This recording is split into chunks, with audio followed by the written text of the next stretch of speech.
نبدأ بالصلاة على رسولنا الكريم محمد صلى الله عليه وسلم، فصلوا على خير البشر.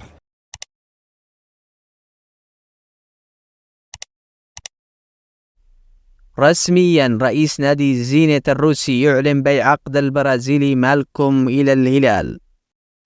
أكدت قناة الإخبارية والعديد من المصادر أن ميتروفيتش لاعبا لنادي الهلال بعد موافقة فولهام على بيع عقد اللاعب. أكد الإعلامي أحمد العجلان أن النجم الجزائري رياض محرز وقع بشكل رسمي مع الأهلي، وينتظر أن يعلن المركز الإعلامي للنادي عن الصفقة في الساعة القادمة. وفقا للصحفي فابريزيو رومانو أن اللاعب سات ماكسيمان اجتاز الفحوصات الطبية من أجل انتقاله للأهلي السعودي. أعلن نادي الاتحاد إصابة الحارس عبد الله الجدعاني. أكدت قنوات الكاس أن نادي الاتحاد وافق على انتقال محمد الصياري لنادي الفيحاء.